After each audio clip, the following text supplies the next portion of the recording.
Hello everyone. Welcome to Excel in Biology and हम पूरे topics जो बायोलॉजी के 11th 12th के एनसीईआरटी के जो भी टॉपिक्स है वो कवर करेंगे इस चैनल में।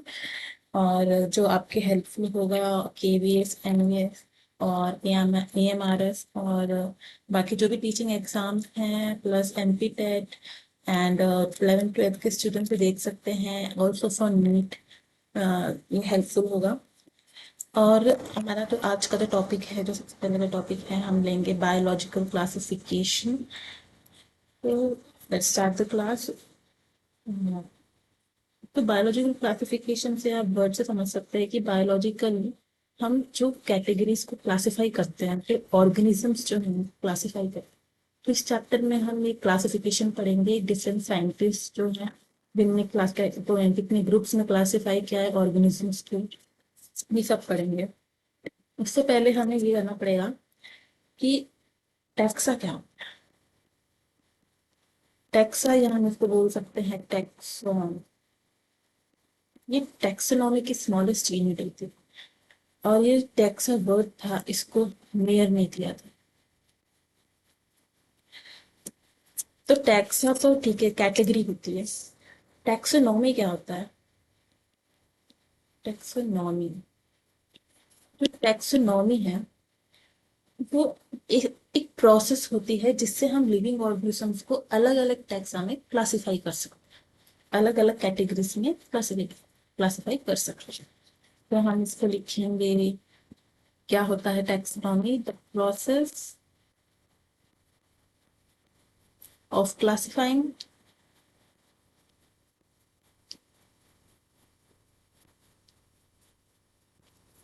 all living organisms, all living organism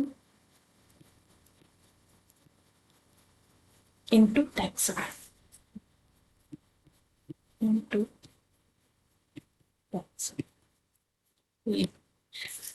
father of taxonomy और फादर ऑफ इंडियन टैक्सोनॉमी, ये बहुत इंपॉर्टेंट क्वेश्चन है। फादर ऑफ टैक्सोनॉमी कौन है? फादर ऑफ इंडियन टैक्सोनॉमी कौन है?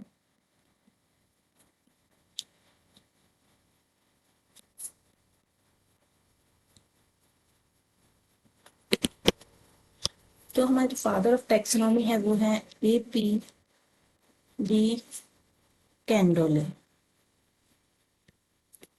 और जो हमारे फादर ऑफ इंडियन टैक्सोनॉमी है वो है संता पाव। अब आप कैसे याद रखोगे इसको? तो इसकी एक ट्रिक है कि आप कैंडल लेके सारे ऑर्गेनिज्म के फीचर्स देख के उनको कैटेगराइज कर रहे हैं। तो टैक्सोनॉमी के फादर हो गए हमारे AP day candle, candle candle. ऐसे ही हमारे इंडियन टैक्सोनॉमी का है, इंडियन है तो संत होंगे, इंडियन है तो संत होंगे। इससे याद कर देना, सेंटा पॉप। नेक्स्ट नेक्स्ट हम पढ़ेंगे सिस्टमैटिक्स के अनुसार। सिस्टमैटिक्स, तो सिस्टमैटिक्स क्या होता है? सिस्टमैटिक्स टैक्सोनॉमी हमने पढ़ ली, क्लासिफाई करना होता है मतलब। सिस्टमैटिक होता है, सिस्टमैटिक्स होता है study of diversity and evolutionary relationships of organism through time. Means time के साथ जो ऑर्गेनिजम्स में डाइवर्सिटी आ रही है और जो इनका पहले के जो इनके जो इनहेरिटेंस हो रहे हैं, तो पहले के जो जनरेशन थी और अभी की जनरेशन है, उसमें क्या डाइवर्सिटी आ रही है, क्या इवोल्यूशन क्या हो रहा है, क्या नया डेवलपमेंट हो रहा है, इसको सिस्टमैटिक्स बोलते हैं। सिस्टमैटिक क्या होगा? The study of diversity and evolutionary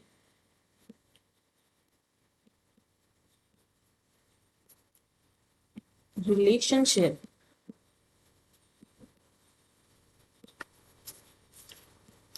of organisms through time, time के साथ, through time.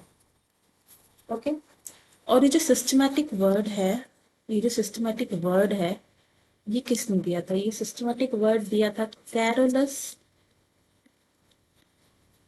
Carolus Linnaeus.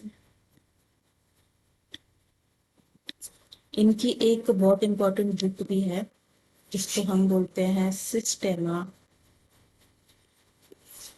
नेचुरी।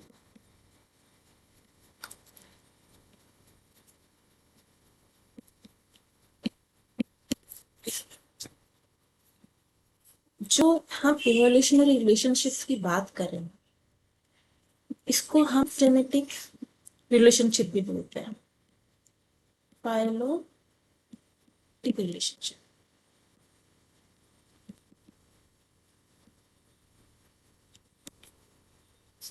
Phylogenetic relationship भी बोलते हैं रिलेशनशिप। ठीक है, मैं आगे बढ़ते हैं। अब हम जानते हैं कि अलग अलग टैक्सा में जो क्लासिफाई किया गया है, इसमें हम अलग अलग लेवल पे क्लासिफाई करते हैं ऑर्गेनिजम्स। जैसे किंगडम्स हो गया, फिर किंगडम्स के अंदर फाइलम हो गया, फाइलम के अंदर क्लास हो गई, क्लास के अंदर ऑर्डर हो गया, ऑर्डर के अंदर फैमिली हो गया, फिर उसके जीनस होंगे, फिर जीनस के बाद स्पीसीज होंगे। तो ये कैरेक्टर्स के बेसिस पे क्लासिफाई करते करते जो मोस्ट कॉमन जो स्पीशीज हो जाती है, स्पीशीज में आ जाते हैं मोस्ट कॉमन जो ऑर्गेनिजम्स होते हैं। ओके, तो हमारे जो लेवल्स होते हैं वो क्या होते हैं? पहले आता है हमारा किंगडम, पहले ऑर्गेनिजम्स को हम किंगडम को क्लासिफाई करते हैं। नंबर 2 में आ जाता है हमारा फाइलम। नंबर 3 पे आ जाता है हमारा क्लास। 4 पे आता है हमारा ऑर्डर। 5 पे आ जाता है हमारा फैमिली। 6 पे आ जाता है हमारा जीनस। और 7 पे आ जाता है हमारा स्पीशीज। ओके,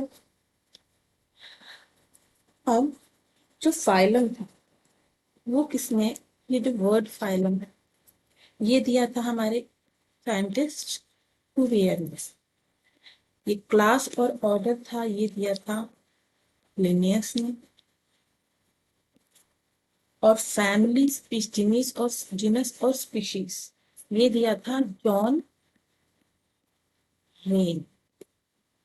ओके, और जो स्पीशीज है ये हमारी बेसिक यूनिट है क्लासिफिकेशन।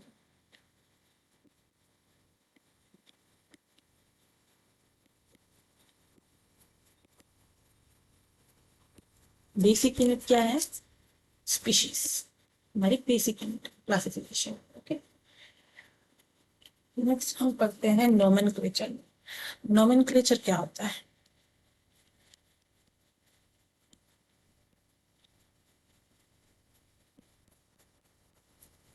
नोमेनक्लेचर क्या होता है? नेमिंग, स्पीशीज को हम जो नेम देते हैं, जो साइंटिफिक नेम्स देते हैं, ठीक है ना, ये naming of the species, naming of species.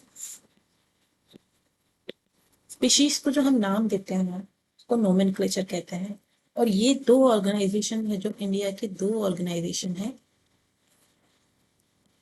दो कौन कौन से ऑर्गेनाइजेशन है? तो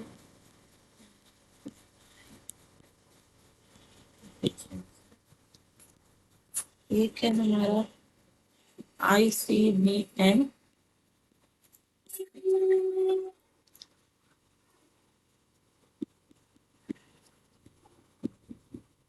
एक है हमारा ICZ। ICBN जो है ये है international code for botanical nomenclature.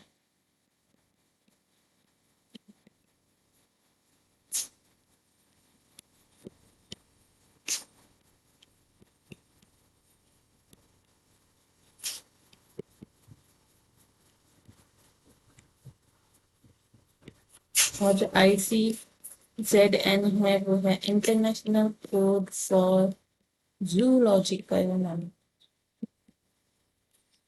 ठीक है, ये हमारे स्पीसीज को क्या करते हैं, नाम देते हैं। Linnaeus biological system of nomenclature, Linnaeus biological system of nomenclature क्या कहता है, लीनियस ने दिया था biological system, sorry not biological, binomial system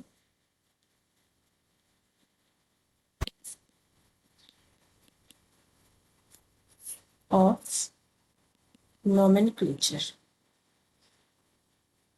ये दिया था लीनियस। तो इस सिस्टम के हिसाब से क्या होता है, हमारी जो नेमिंग होती है वो दो पार्ट में होती है। पहले हम लिखेंगे जेनेरिक एपिथेट, एपिथेट, और जो दूसरा पार्ट है वो होगा स्पीशीज। ओके, फॉर एग्जाम्पल ले लेते हैं हम, अगर हम एग्जाम्पल से समझें तो दो पार्ट। सपोज हम अपना खुद का ले लेते हैं मैन, ह्यूमन, ह्यूमन, ठीक है। अब हम है ह्यूमन, हमारा बायोलॉजिकल नेम में जो जेनेरिक एपिथेट है वो क्या होगा, वो होगा होमो, और इसमें ये हमको एच जो है वो कैपिटल में है, होमो। और स्पीशीज में होगा हमारा सैपियंस, तो जो स्पीशीज है वो हम स्मॉल में लिखें, स्पीशीज। और ये बोला जाता है कि जब हम इसे लिखते हैं होमो को, सैपियंस, ठीक है, ये हो गया। इसको हम अगर हैंड से लिख रहे हैं, हाथों से लिख रहे हैं, तो ये जो पार्ट है इसको हम इटैलिक्स में लिखेंगे,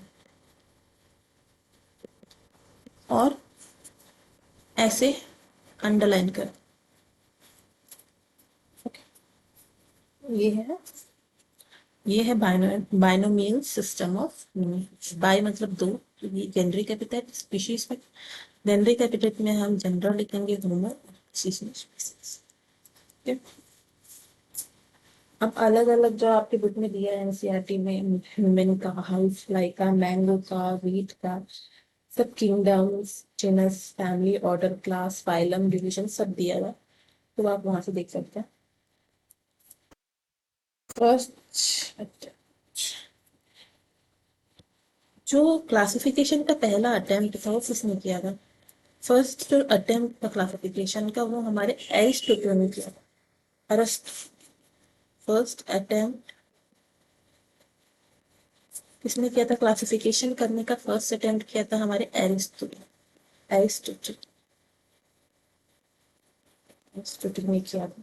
ठीक है, उसने क्या किया था, उसने मॉर्फोलॉजिकल कैरेक्टर्स पढ़े थे क्लासिफिकेशन के, इसलिए प्लांट्स को उनके मॉर्फोलॉजिकल कैरेक्टर्स के बेसिस पे क्लासिफाई किया था, classified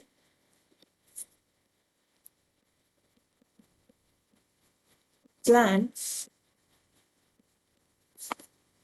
on the basis of morphological characters.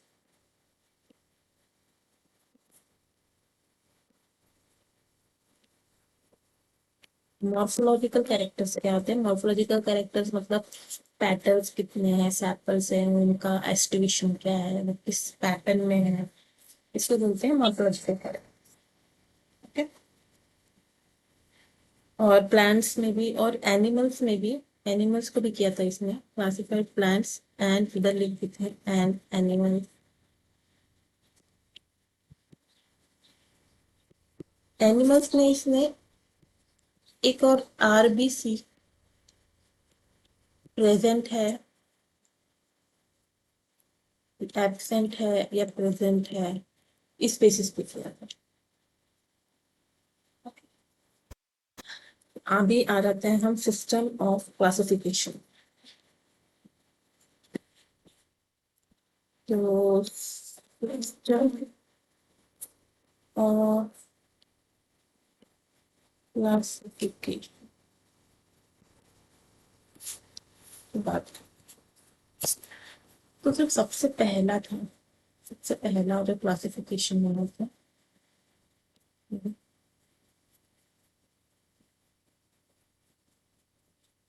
सबसे पहले जो ऐसे करते थे, सबसे पहले क्लासिफिकेशन हुआ था।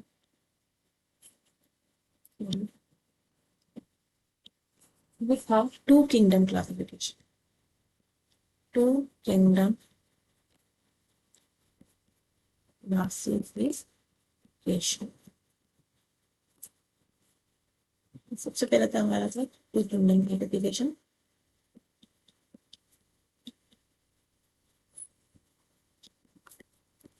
टू किंगडम क्लासिफिकेशन था, ये किया था हमारे लिनियस ने, कैरोलस लिनियस। हम लिनियस लिख देते हैं,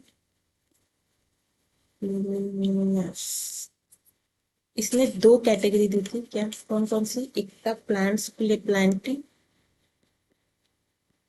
और एनिमल्स के लिए एनिमेलिया।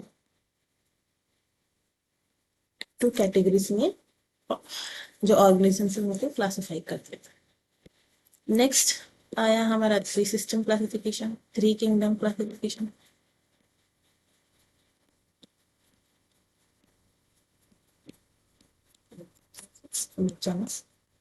ये दिया था हमारे हैकल बाय हैकल।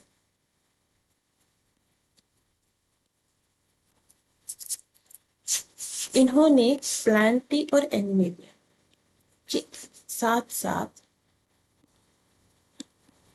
प्लांटी एनिमेलिया साथ साथ एक न्यू कैटेगरी दी थी जिसको हम बोलते हैं प्रोटिस्टा। Okay, protista. इन्होंने बोला कि सिर्फ प्लांट और एनिमल्स नहीं है, और भी ऑर्गेनिजम्स है, और उनको जो छोटे छोटे ऑर्गेनिज्म है उनको उन्होंने प्रोटिस्टा में रखा। फिर आता है हमारा फोर किंगडम क्लासिफिकेशन।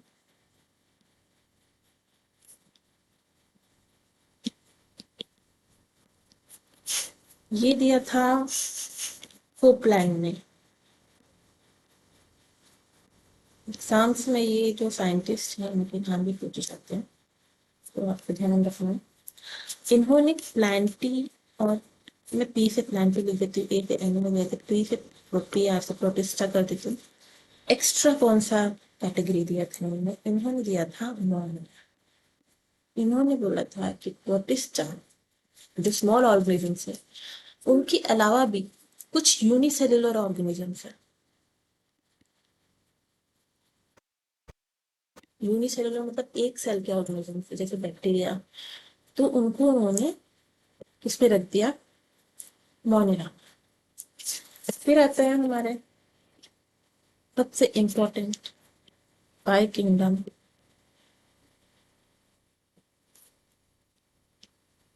क्लासिफिकेशन। ये फाइव किंगडम जो क्लासिफिकेशन है ये बहुत इंपॉर्टेंट है बाय साइंटिस्ट। कैसे लिखते हैं? इससे लिख देते हो RH विटेकर।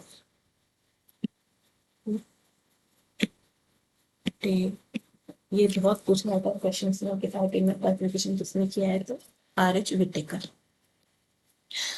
इन्होंने प्लांटी, एनिमिलिया, प्रोटिस्टा, मोनेरा, इसके अलावा बहुत इम्पोर्टेंट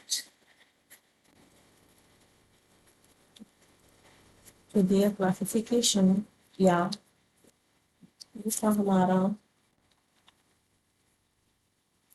फंजाई।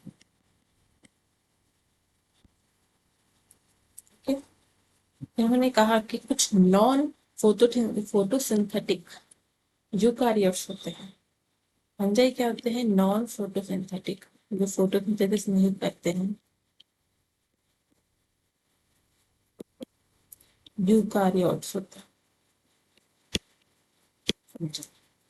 ये फंजाई भी एग्जिस्ट करता है, बैक्टीरिया और ये सब के अलावा फंजाई भी एग्जिस्ट करता है जो नॉन फोटोसिंथेटिक होता है। ठीक है, ये हमारा फाइव किंगडम क्लासिफिकेशन। एक और सिक्स किंगडम क्लासिफिकेशन होता है, इम्पोर्टेंट तो फाइव किंगडम क्लासिफिकेशन है लेकिन आगे भी क्लासिफाई किया गया था। ये किया था, ये जान रहे थे कि किसने किया था, और इतना याद रख लीजिए। बाय कार्ल वीस, WO WOES, वीस। इन्होंने दिया था। ये भी कितना याद रखोगे कि किसने किया। ये हमारा सिस्टम ऑफ क्लासिफिकेशन। अब कल हम पढ़ेंगे, नेक्स्ट क्लास में हम पढ़ेंगे हर एक जो 5 किंगडम क्लासिफिकेशन में जो भी जो ग्रुप्स इसमें क्लासिफाई किया गया है उनको पढ़ेंगे नेक्स्ट क्लास में। तब तक के लिए थैंक यू फॉर वॉचिंग। मिलते हैं नेक्स्ट क्लास।